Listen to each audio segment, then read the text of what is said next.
Oh, it's so hot. I'm melting. A couple months ago, I shared my cortisol reducing morning routine, and you guys seem to really like it. You seem to get a lot of tips out of it, but a really big component of that isn't just the morning, it's also the evening. I mean, especially for anxiety or weight gain or just overall sleep problems, cortisol is really tied to all of that. Obviously, we can understand why cortisol, the stress hormone, is tied to anxiety, but also higher levels of cortisol are linked to increased belly fat weight gain, so weight gain specifically around the belly. So especially if you have difficulty losing weight, or if you find that you're really stressed and you have difficulties losing weight specifically around your belly, then having some type of balanced routine in terms of your cortisol is a really good idea. But also higher levels of cortisol in the evening can also make it so that melatonin is not able to be produced. So it actually can cause a reduced response of our melatonin, our sleep hormone, which means that even if you are able to fall asleep, you're not really going to be getting deep, high quality sleep. And ultimately poor quality sleep leads to even further increases of cortisol the next day. So yes, having a balanced morning routine is important, but it's really important that we're also looking at the night, because really when it comes to balancing cortisol levels, that's where it all begins. So for today, I wanted to walk you guys through what I do for my evening cortisol routine, which really starts when I finish work, which is why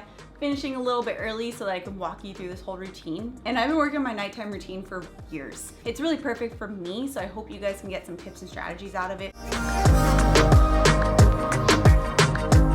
But your evening routine or your nighttime routine really is going to start with as soon as you get off work. And what I like to do, a really hard rule of thumb for me, a really hard line, is that I make sure I stop work by no later than 6 p.m. Ideally for me, it's going to be 5 or 5:30 because I start work fairly early and I go to bed fairly early. But I like to have this rule of a really clear definition of work time and nighttime or evening relaxation time. It makes it so that you can actually really fully attack work when it is work time, but then also know that it's time to wind down, which then makes it so you get high quality sleep and you feel better the next day and you're more able to actually perform better at your job the next day anyway. So even in terms of performance for work, it is really important to have this clear definition so that you can feel your best and actually have a clear mental state the next day and not be in the state of fight or flight that higher cortisol levels would cause. Because when you are in the state of fight or flight, it does cause you to be in this more fear-minded mentality, and it shuts off that clear decision-making ability, which obviously for work, not a good thing. And if I find that I'm particularly stressed after work and I know I'm gonna have a really hard time winding down, I have a couple of tricks that I'll do in this in-between time. If it's during the summertime, I'll head over to the beach real quick. I live fairly close, so I'll just jump in the water and come back. And that really helps to just feel like I've washed off the day, especially because crashing waves and being outside is a really great source of negative ions, which has been found to help naturally reduce cortisol levels. But if it's during the winter and going into the freezing water doesn't make sense, unless you're into the cold baths, which that is also a good thing, but I'm not ready for that.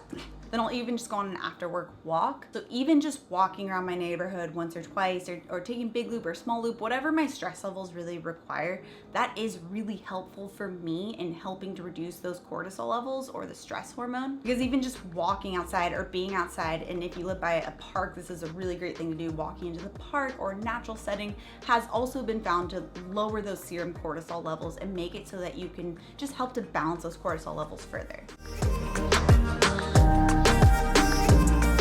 Okay, so the other thing is to make sure that you make a meal that supports winding down. So of course, I mean, I'm going to leave out the obvious of just not having any big sources of caffeine in the evening. Of course, it's not going to help with improving sleep or improving your stress hormones. But there are even certain types of foods that if you do struggle with this cortisol type of imbalance, that can help with naturally bringing the cortisol level back down. In particularly high quality sources of starches that aren't going to have such a big release of those carbohydrates, but also are going to provide some type of carbohydrate to help to bring those cortisol levels back down. That can also be really beneficial. So if I've had a really difficult workout earlier in the day, or if I am just feeling particularly more stressed, so whether it's, the physical type of stress or the emotional stress, I always make sure to have some type of high quality starchy carbohydrate to go along with my meal. So typically it's going to be sweet potatoes. I really like to make purple sweet potato fries. Oh my gosh, they're amazing. If you haven't tried purple sweet potatoes, just do it. It's really good. And even if you're looking for a less starchy option, maybe something that's going to be a little bit better for your weight loss goals, spaghetti squash, butternut squash are both really great. Having some type of lentils or beans or chickpeas also is a really great lower type of glycemic starch that you can incorporate. And I like to view this as like a side to my meal. So usually I'll have up to a half cup. So for example, tonight, which you guys will see me do, I'm going to be making some burgers and sweet potato fries and some Brussels sprouts. That's like one of mine and Trevor's favorite meals. He'll grill up the burgers and I'll make the sweet potato fries and Brussels sprouts and I'll make them really crunchy, and oh my gosh, I'm already drooling thinking about it. And this meal really helps to make it so it can just help bring cortisol levels back down. But I have found that if you have a meal that's too starchy or contains really refined type of carbohydrates like pastas or rice, then I have found that personally for me, this can cause that fluctuating blood glucose level and can actually cause more feelings of stress. And the way that I have mentally worked out that this could be is because when you have those fluctuating blood glucose levels, cortisol can tend to go up, because when that blood glucose dips back down, which is inevitable when you have that crash, cortisol can be secreted to help bring it back up. And this can vary person to person, but you want to find that sweet spot for yourself. So if it's a very lower type of starchy carbohydrate like butternut squash or spaghetti squash, or if you want to use something like sweet potatoes or lentils or chickpeas, and using a good amount of it, that's that fine balance. That's really important overall to help to naturally bring those cortisol levels back down. And if you don't really have an issue with cortisol, then you might not even really need to incorporate some type of starch. But if you do, I have found that this small amount of a high quality starch can help. Literally sweating.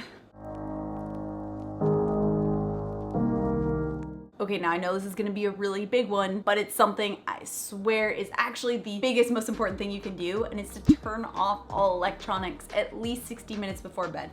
I will say that you can start off with 30 minutes and really ease yourself up to 60 minutes, but this is probably the biggest offender to cortisol levels in the evening, and making sure that you're actually able to get that high quality deep sleep to prevent the increased cortisol levels the next day. And Trevor and I love watching some type of show. I mean, I'm not sure if you guys do this, but when I was in middle school and high school, I literally thought that I was going to be a film director or a film writer of some sort. Like, I was going to apply to college for that, and I did all these programs, etc. So we really do like to have some type of entertainment in the evening, especially lately. We've actually been watching Black Sails, and I don't know how we just missed it, but it's amazing. If you haven't seen it, highly recommend. So I get it. I completely get it. It can be very difficult to shut off some type of technology by the end of the night, especially if you're used to falling asleep to some type of movie or show, which again is also something I used to do consistently. I thought that this actually helped my sleep. I thought that it made it so that I was able to fall asleep to something sort of like white noise. I mean, literally from, I believe it was like 8th grade until sometime in college, I would put on the same movie every single night, even if people were sleeping over, like friends were sleeping over, because it was like a crutch for me to be able to fall asleep. The movie was Back to the Future, by the way. But from that blue light emission from technology, so from TV, from your phone, from your laptop, all of those, it can still cause you to have the decreased melatonin production and get really poor quality sleep and ultimately increase cortisol levels the next day. And what we want to do is naturally increase melatonin before bed so that we can get that high quality sleep and can help to balance those cortisol levels next day. So it's really crucial to shut off some type of tech before bed. Another thing I like to do actually has to do with my phone. So I always have my phone on Do Not Disturb. So it's that one right there, the little moon looking thing. But you can even set this so it turns on to Do Not Disturb during certain hours of the evening. The reason why this is really important, because there has been some research that found that every time we receive some type of notification from our phone, it actually causes an increased production of cortisol, like a little blip in there. And that also kind of makes sense. I'm not sure if you've ever had this happen to you before, where if you're like trying to mellow out, you put your phone down, but you hear it buzz and you're like, what was that? You know, you start to get these thoughts going through your head. It's really hard to wind down. So the Do Not Disturb function is really great because it makes it so that you still get everything coming through. It's not like airplane mode. You just don't get the buzzing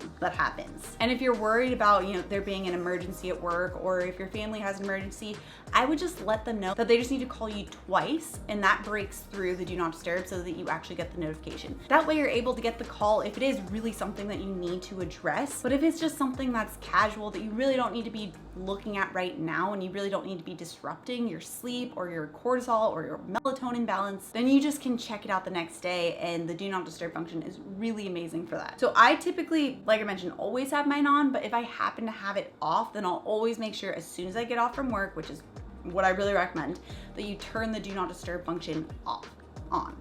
You get what I'm saying.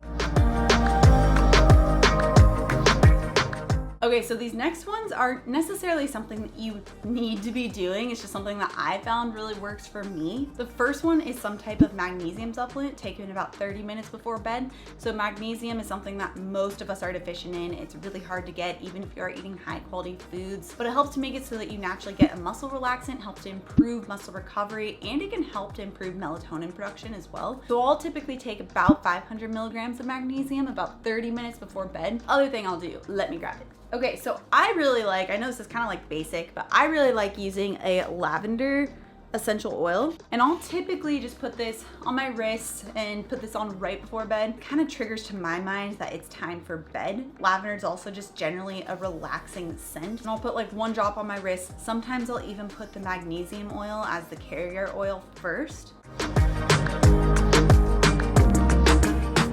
Okay, so something else I like to do, because I always get questions on like, well, what do you do during that 30 to 60 minutes before bed if you're not going to be like going through your phone or watching TV? I love to read, because I've found, especially for myself, since I do have a history of anxiety, that having something to focus on that's not necessarily, you know, my own thoughts makes it so that I'm able to pull myself out of my own head and into the world of, in this case, Jurassic Park, which I've reread so many times, which is what I noticed is what I was trying to do when I would watch TV before bed. I was essentially just trying to turn off the internal chatter in my mind by watching something or listening to something before I went to bed. But of course, as we know, that really doesn't help because it shuts off the melatonin production, and that's what we need for that deep restorative sleep. So if you're reading a physical book instead, it makes it so you can still get that same sensation of getting out of your own head, but not getting the stimulatory effects of some type of electronic light. And I know that some people are even concerned about the light itself, like maybe from a reading lamp or something like that. But I have found that this isn't going to have as much of an impact as like the light from your TV. So if you think about it, you're just staring directly at your phone or directly at your laptop or directly at your TV, really getting the full impact of all that light. Where with a lamp or a reading lamp, or as I used to use those little reading headlamps that you'd have like on your head, like as if you're a cave explorer, since you're not looking directly at that light, it doesn't seem to have as much of an effect.